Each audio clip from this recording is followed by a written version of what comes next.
The Invisible Eye by Erckmann-Chatrian, and read by Chris Halton. About this time, said Christian, poor as a church mouse, I took refuge in the roof of an old house in Minnesänger Street, Nuremberg, and made my nest in the corner of the garret.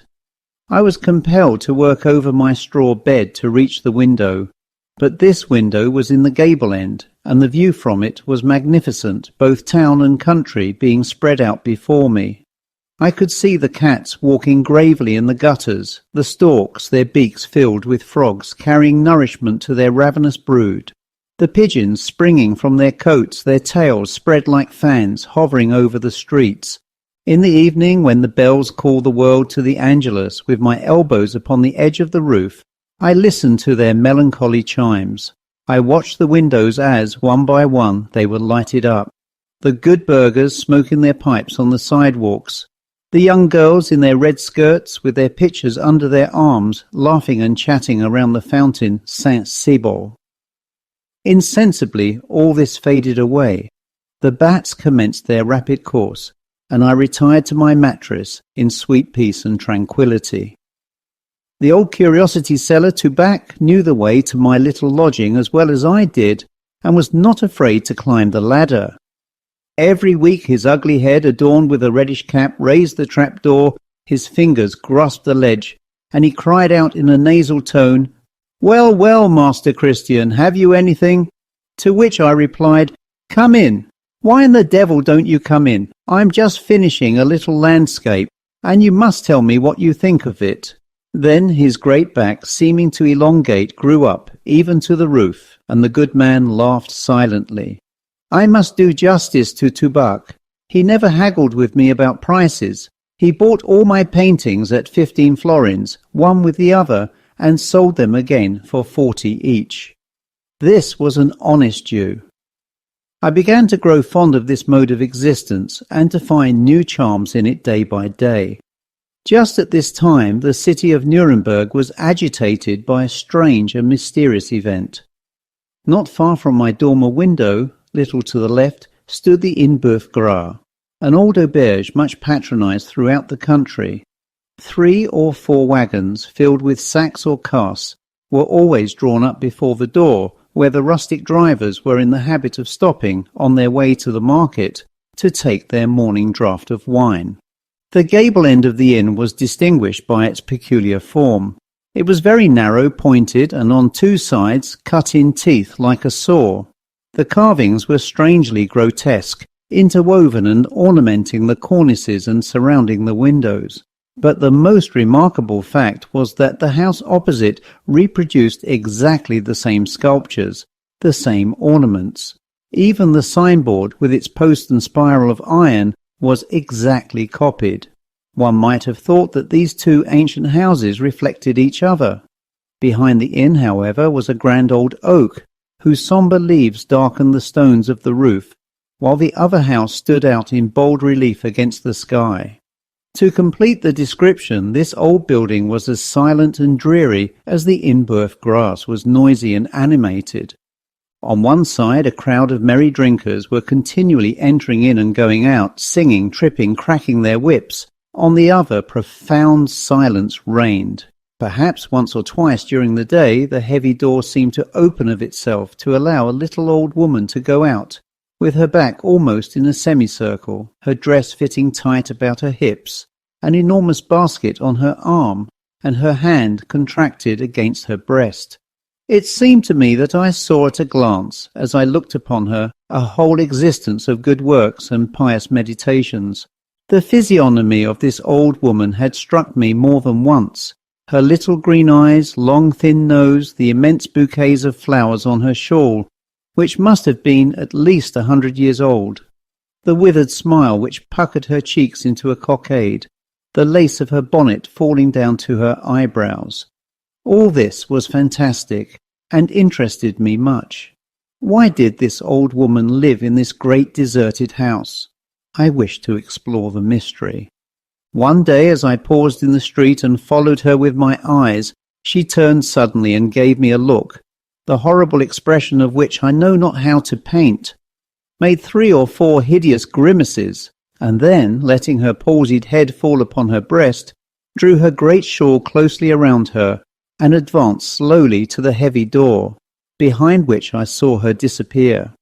"She's an old fool," I said to myself in a sort of stupor. My faith, it was the height of folly in me to be interested in her. However, I would like to see her grimace again. Old Tubac would willingly give me 15 florins if I could paint it for him. I must confess that these pleasantries of mine did not entirely reassure me. The hideous glance which the old shrew had given me pursued me everywhere. More than once, while climbing the almost perpendicular ladder to my loft, feeling my clothing caught on some point, I trembled from head to foot, imagining that the old wretch was hanging to the tails of my coat in order to destroy me. Tubac, to whom I related this adventure, was far from laughing at it. Indeed, he assumed a grave and solemn air. "Master Christian," said he, "if the old woman wants you, take care. Her teeth are small, pointed, and of marvellous whiteness, and that is not natural at her age. She has an evil eye. Children flee from her, and the people of Nuremberg call her Flea.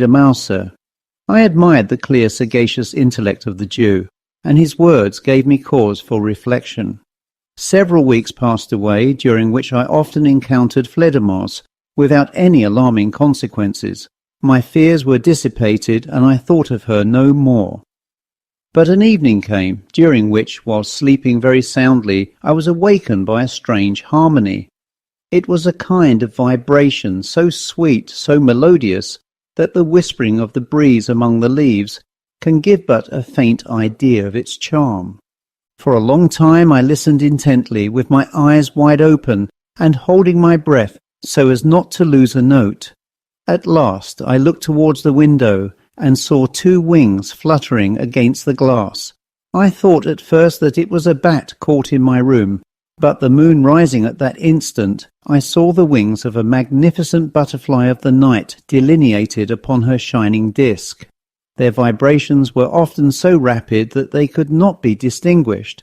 Then they reposed, extended upon the glass, and their frail fibres were again brought to view. This misty apparition, coming in the midst of the universal silence, opened my heart to all sweet emotions. It seemed to me that an airy sylph, touched with a sense of my solitude, had come to visit me, and this idea melted me almost to tears. "Be tranquil, sweet captive, be tranquil," said I. "Your confidence shall not be abused. I will not keep you against your will. Return to heaven and to liberty." I then opened my little window. The night was calm, and millions of stars were glittering in the sky. For a moment I contemplated this sublime spectacle, and words of prayer and praise came naturally to my lips. But judge of my amazement when, lowering my eyes, I saw a man hanging from the crossbeam of the sign of the Berthgras, the hair dishevelled, the arms stiff, the legs elongated to a point, and casting their gigantic shadows down to the street. The immobility of this figure under the moon's rays was terrible. I felt my tongue freezing, my teeth clenched. I was about to cry out in terror when, by some incomprehensible mysterious attraction, my glance fell below, and I distinguished confusedly the old woman crouched at her window in the midst of dark shadows, and contemplating the dead man with an air of diabolic satisfaction.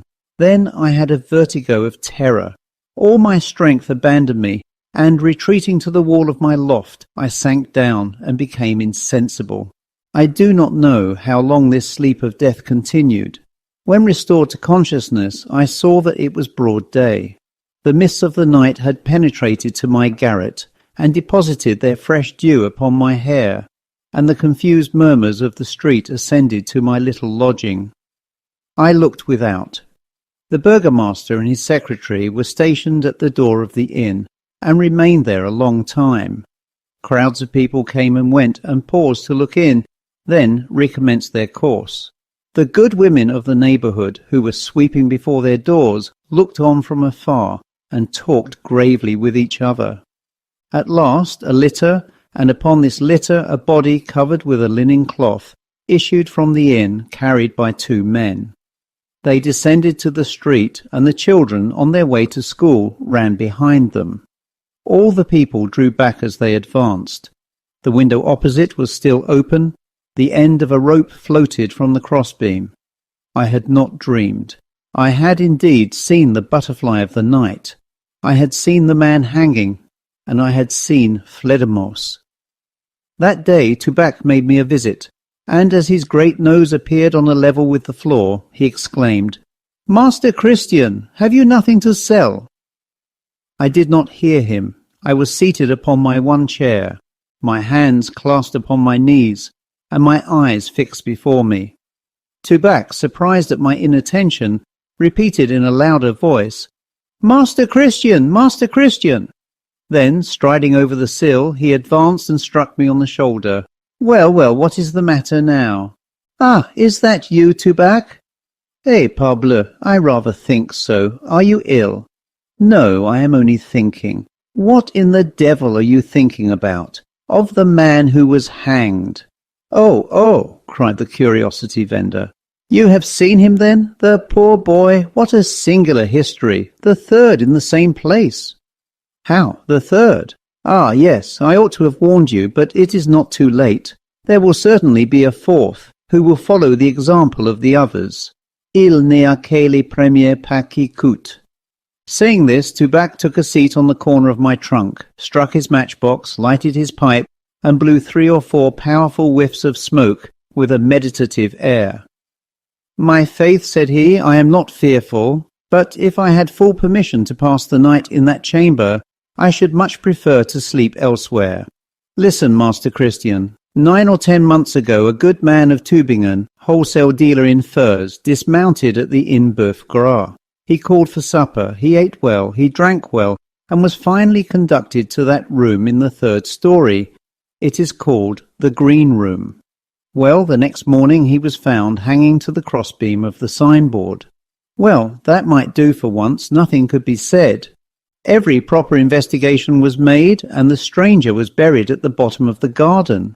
But, look you, about 6 months afterwards a brave soldier from Neustadt arrived.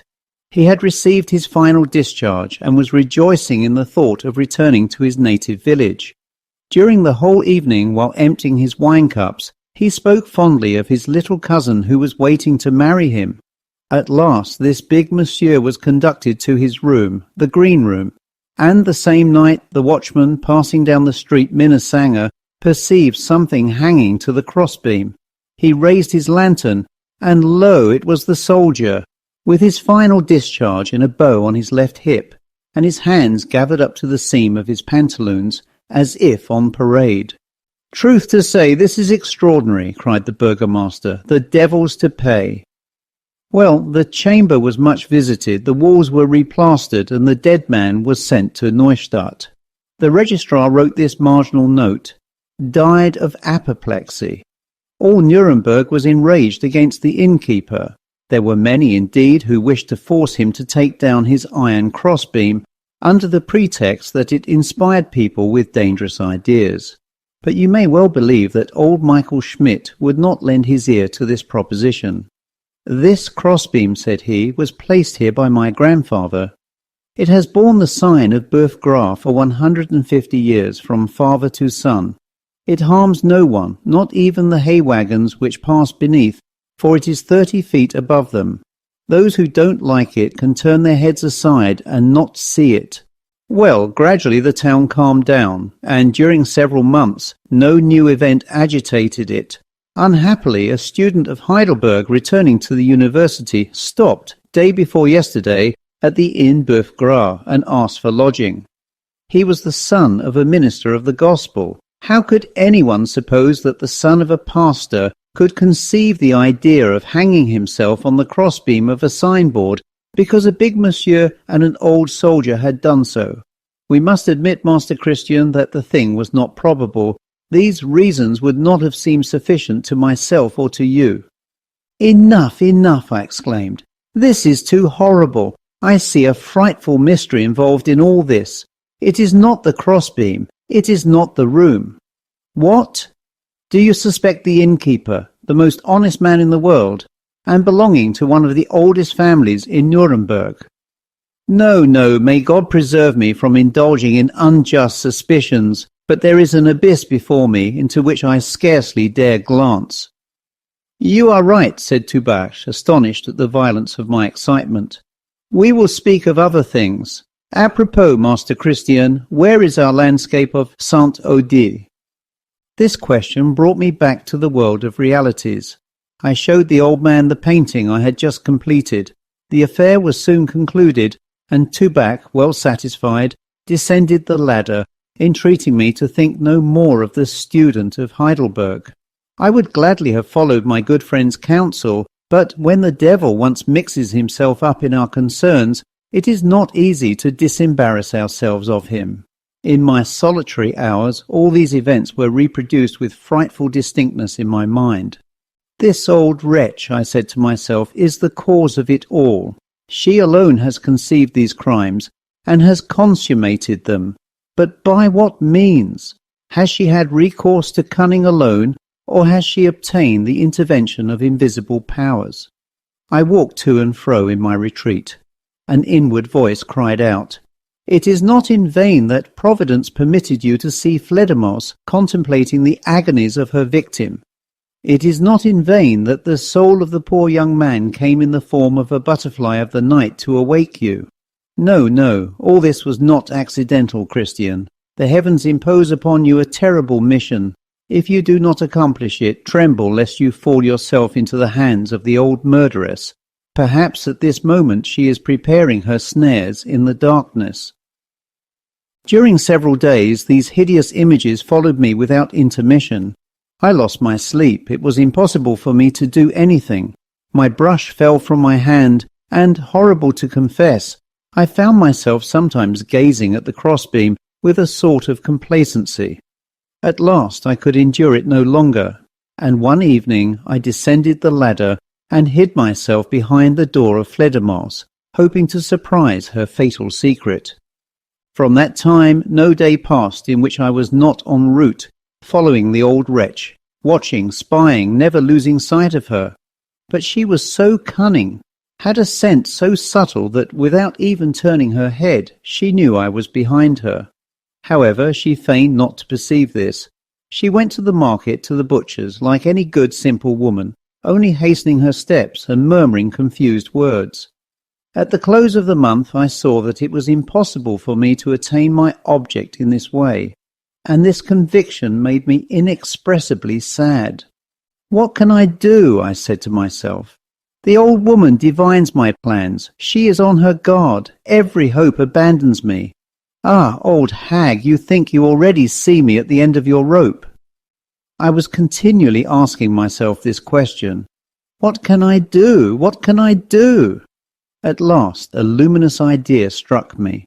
My chamber overlooked the house of Fledermaus, but there was no window on this side. I adroitly raised a slate, and no pen could paint my joy when the whole ancient building was thus exposed to me. "At last I have you," I exclaimed. "You cannot escape me now. From here I can see all that passes, your goings, your comings, your arts and snares. You will not suspect this invisible eye, this watchful eye, which will surprise crime at the moment it blooms. Oh, justice, justice! She marches slowly, but she arrives." Nothing could be more sinister than the den now spread out before me, a great courtyard, the large slabs of which were covered with moss. In one corner a well, whose stagnant waters you shuddered to look upon. A stairway covered with old shells. At the farther end a gallery with wooden balustrade, and hanging upon it some old linen and the tick of an old straw mattress. On the first floor, to the left, the stone covering of a common sewer indicated the kitchen. To the right, the lofty windows of the building looked out upon the street. Then a few pots of dried withered flowers. All was cracked, sombre, moist. Only 1 or 2 hours during the day could the sun penetrate this loathsome spot. After that the shadows took possession. Then the sunshine fell upon the crazy walls, the worm-eaten balcony, the dull and tarnished glass, and upon the whirlwind of atoms floating in its golden rays, disturbed by no breath of air. I had scarcely finished these observations and reflections when the old woman entered, having just returned from market. I heard the grating of her heavy door. Then she appeared with her basket. She seemed fatigued, almost out of breath. The lace of her bonnet fell to her nose. With one hand she grasped the banister and ascended the stairs. The heat was intolerable, suffocating. It was precisely one of those days in which all insects, crickets, spiders, mosquitoes, etc., make old ruins resound with their strange sounds. Fledermausse crossed the gallery slowly like an old ferret who feels at home. She remained more than a quarter of an hour in the kitchen, then returned, spread out her linen, took the broom, and brushed away some blades of straw on the floor. At last she raised her head and turned her little green eyes in every direction, searching, investigating carefully. Could she, by some strange intuition, suspect anything? I do not know, but I gently lowered the slate and gave up my watch for the day. In the morning Fledermausse appeared reassured. One angle of light fell upon the gallery. In passing she caught a fly on the wing and presented it delicately to a spider established in a corner of the roof. This spider was so bloated that, notwithstanding the distance, I saw it descend from round to round, then glide along a fine web like a drop of venom, seize its prey from the hands of the old shrew, and remount rapidly. Fledermausse looked at it very attentively with her eyes half closed, then sneezed and said to herself in a jeering tone, "God bless you, beautiful one, God bless you." I watched during 6 weeks and could discover nothing concerning the power of Fledermausse. Sometimes, seated upon a stool, she peeled her potatoes, then hung out her linen upon the balustrade. Sometimes I saw her spinning, but she never sang, as good kind old women are accustomed to do, their trembling voices mingling well with the humming of the wheel. Profound silence always reigned around her. She had no cat, that cherished society of old women. Not even a sparrow came to rest under her roof. It seemed as if all animated nature shrank from her glance. The bloated spider alone took delight in her society. I cannot now conceive how my patience could endure those long hours of observation. Nothing escaped me. Nothing was matter of indifference. At the slightest sound I raised my slate. My curiosity was without limit, insatiable. Tubac complained greatly. "Master Christian," said he, "how in the devil do you pass your time? Formerly you painted something for me every week. Now you do not finish a piece once a month. Oh, you painters! Lazy as a painter is a good, wise proverb. As soon as you have a few kreutzers in possession, you put your hands in your pockets and go to sleep." I confess that I began to lose courage. I had watched, spied, and discovered nothing. I said to myself that the old woman could not be so dangerous as I had supposed, that I had perhaps done her injustice by my suspicions. In short, I began to make excuses for her. One lovely afternoon, with my eye fixed at my post of observation, I abandoned myself to these benevolent reflections, when suddenly the scene changed.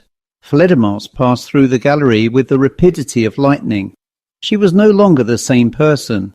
She was erect, her jaws were clenched, her glance fixed, her neck extended. She walked with grand strides, her grey locks floating behind her. "Oh, at last," I said to myself, "something is coming, attention." But, alas, the shadows of evening descended upon the old building, the noises of the city expired, and silence prevailed. Fatigued and disappointed, I lay down upon my bed, when, casting my eyes towards my dormer window, I saw the room opposite illuminated. So, a traveller occupied the green room, fatal to strangers. Now all my fears were reawakened. The agitation of Fledermausse was explained. She scented a new victim. No sleep for me that night. The rustling of the straw, the nibbling of the mice under the floor, gave me nervous chills. I rose and leaned out of my window. I listened. The light in the room opposite was extinguished. In one of those moments of poignant anxiety, I cannot say if it was illusion or reality, I thought I saw the old wretch also watching and listening. The night passed, and the grey dawn came to my windows. By degrees the noise and movements in the street ascended to my loft. Harassed by fatigue and emotion, I fell asleep. But my slumber was short, and by 8 o'clock I had resumed my post of observation. It seemed as if the night had been as disturbed and tempestuous to Fledermaus as to myself. When she opened the door of the gallery, I saw that a livid pallor covered her cheeks and thin throat. She had on only her chemise and a woolen skirt. A few locks of reddish-grey hair fell on her shoulders.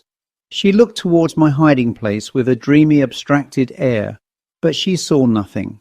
She was thinking of other things. Suddenly she descended, leaving her old shoes at the bottom of the steps. Without doubt, thought I, she is going to see if the door below is well fastened. I saw her remount hastily, springing up 3 or 4 steps at a time. It was terrible. She rushed into the neighbouring chamber, and I heard something like the falling of the top of a great chest. Then Fledermaus appeared in the gallery, dragging a mannequin after her, and this mannequin was clothed like the Heidelberg student. With surprising dexterity, the old woman suspended this hideous object to a beam of the shed, then descended rapidly to the courtyard to contemplate it. A burst of sardonic laughter escaped from her lips. She remounted, then descended again like a maniac, and each time uttered new cries and new bursts of laughter. A noise was heard near the door, and the old woman bounded forward, unhooked the mannequin, and carried it off. Then, leaning over the balustrade with her throat elongated, her eyes flashing, she listened earnestly. The noise was lost in the distance, the muscles of her face relaxed, and she drew long breaths. It was only a carriage which had passed. The old wretch had been frightened. She now returned to the room, and I heard the chest close. This strange scene confounded all my ideas. What did this mannequin signify? I became more than ever attentive. Fledermaus now left the house with her basket on her arm. I followed her with my eyes till she turned the corner of the street. She had reassumed the air of a trembling old woman, took short steps, and from time to time turned her head partly around to peer behind from the corner of her eye. Fledermaus was absent fully 5 hours. For myself, I went, I came, I meditated. The time seemed insupportable. The sun heated the slate of the roof and scorched my brain. Now I saw, at the window, the good man who occupied the fatal green chamber. He was a brave peasant of Nassau, with a large 3-cornered hat, a scarlet vest, and a laughing face. He smoked his pipe of Ulm tranquillity, and seemed to fear no evil. I felt a strong desire to cry out to him, "Good man, be on your guard. Do not allow yourself to be entrapped by the old wretch. Distrust yourself." But he would not have comprehended me. Toward 2 o'clock, Fledermaus returned. The noise of her door resounded through the vestibule. Then, alone, all alone, she entered the yard, and seated herself on the interior step of the stairway. She put down her basket before her, and drew out first some packets of herbs, then vegetables, then a red vest, then a 3-cornered hat, a coat of brown velvet, pants of plush, and coarse woolen hose, the complete costume of the peasant from Nassau. For a moment I felt stunned. Then flames passed before my eyes. I recollected those precipices which entice with an irresistible power, those wells or pits which the police have been compelled to close because men threw themselves into them, those trees which had been cut down because they inspired men with the idea of hanging themselves, that contagion of suicides, of robberies, of murders at certain epochs by desperate means, that strange and subtle enticement of example which makes you yawn because another yawns, suffer because you see another suffer, kill yourself because you see others kill themselves. And my hair stood up with horror. How could this Fledermaus, this base, sordid creature, have derived so profound a law of human nature? How had she found the means to use this law to the profit or indulgence of her sanguinary instincts? This I could not comprehend. It surpassed my wildest imaginations. But reflecting longer upon this inexplicable mystery, I resolved to turn the fatal law against her, and to draw the old murderess into her own net. So many innocent victims called out for vengeance. I felt myself to be on the right path.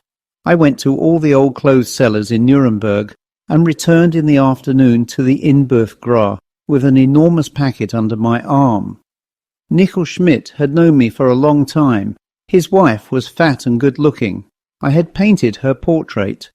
"Ah, Master Christian," said he, squeezing my hand, "what happy circumstance brings you here? What procures me the pleasure of seeing you?" "My dear Monsieur Schmidt, I feel a vehement, insatiable desire to sleep in the green room." We were standing on the threshold of the inn, and I pointed to the room. The good man looked at me distrustfully. "Fear nothing," I said. "I have no desire to hang myself." "À la bonne heure, à la bonne heure, for frankly that would give me pain, an artist of such merit. When do you wish the room, Master Christian?" "This evening." "Impossible, it is occupied." "Monsieur can enter immediately," said a voice just behind me. "I will not be in the way."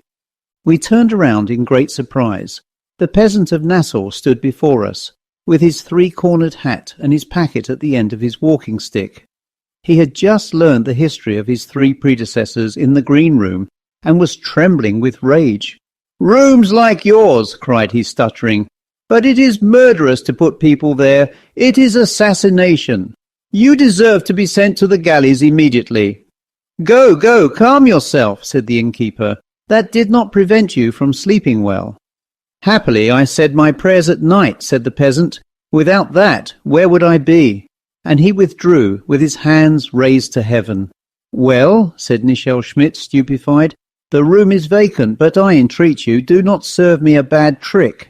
It would be a worse trick for myself than for you, monsieur." I gave my packet to the servants and installed myself for the time with the drinkers. For a long time I had not felt so calm and happy. After so many doubts and disquietudes, I touched the goal. The horizon seemed to clear up, and it appeared that some invisible power gave me the hand.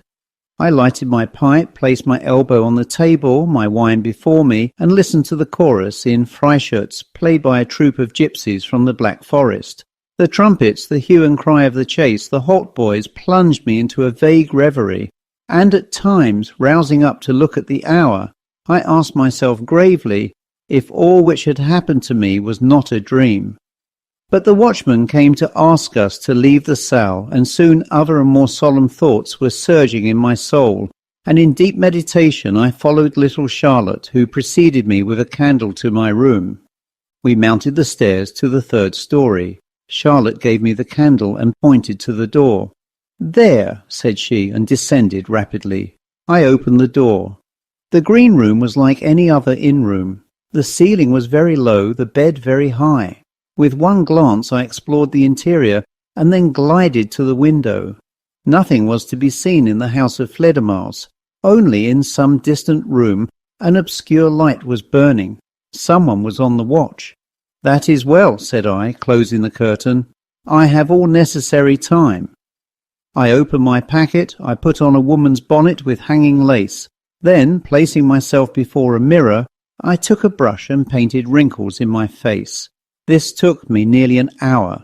Then I put on the dress and a large shawl, and I was actually afraid of myself. Fledermaus seemed to me to look at me from the mirror. At this moment the watchman cried out, 11 o'clock! I seized the mannequin which I had brought in my packet, and muffled it in a costume precisely similar to that worn by the old wretch. I then opened the curtain. Certainly, after all that I had seen of the Fledermaus, of her infernal cunning, her prudence, her adroitness, she could not in any way surprise me, and yet I was afraid.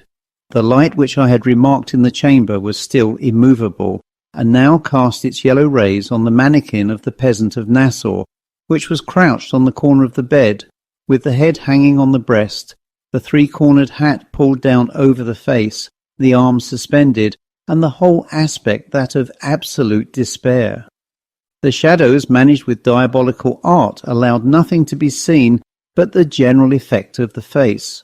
The red vest and 6 round buttons alone seemed to shine out in the darkness, but the silence of the night, the complete immobility of the figure, the exhausted, mournful air, were well calculated to take possession of a spectator with a strange power. For myself, although forewarned, I was chilled even to my bones. How would it then have fared with the poor simple peasant if he had been surprised unawares? He would have been utterly cast down. Despairing, he would have lost all power of self-control, and the spirit of imitation would have done the rest. Scarcely had I moved the curtain when I saw Fledermausse on the watch behind her window. She could not see me. I opened my window softly. The window opposite was opened. Then her mannequin appeared to rise slowly and advance before me. I also advanced my mannequin, and seizing my torch with one hand, with the other I quickly opened the shutters, and now the old woman and myself were face to face. Struck with sudden terror, she had let her mannequin fall. We gazed at each other with almost equal horror. She extended her finger. I advanced mine. She moved her lips. I agitated mine. She breathed a profound sigh and leaned upon her elbow. I imitated her. To describe all the terrors of this scene would be impossible. It bordered upon confusion, madness, delirium. It was a death struggle between two wills, between two intelligences, between two souls, each one wishing to destroy the other. And in this struggle I had the advantage. Her victim struggled with me. After having imitated for some seconds every movement of Fledermausse, I pulled a rope from under my skirt and attached it to the crossbeam. The old woman gazed at me with gaping mouth. I passed the rope around my neck. Her pupils expanded, lightened, her face was convulsed. "No, no," said she in a whistling voice. I pursued her with the impassibility of an executioner. Then rage seemed to take possession of her. "Old fool!" she exclaimed, straightening herself up, and her hands contracted on the crossbeam. "Old fool!" I gave her no time to go on blowing out my lamp. I stooped like a man going to make a vigorous spring, and seizing my mannequin, I passed the rope around its neck and precipitated it below. A terrible cry resounded through the street, and then silence, which I seemed to feel. Perspiration bathed my forehead. I listened a long time. At the end of a quarter of an hour, I heard, far away, very far away, the voice of the watchman crying, "Inhabitants of Nuremberg, midnight, midnight sounds." "Now justice is satisfied," I cried, "and 3 victims are avenged. Pardon me, O Lord." About 5 minutes after the cry of the watchman, I saw Fledermausse attracted, allured by my mannequin, her exact image, spring from the window with a rope around her neck and rest suspended from the crossbeam. I saw the shadow of death undulating through her body, while the moon, calm, silent, majestic, inundated the summit of the roof, and her cold, pale rays reposed upon the old, dishevelled, hideous head. Just as I had seen the poor young student of Heidelberg, just so did I now see Fledermausse. In the morning all Nuremberg learned that the old wretch had hanged herself, and this was the last event of that kind in the street Minnesänger. The end.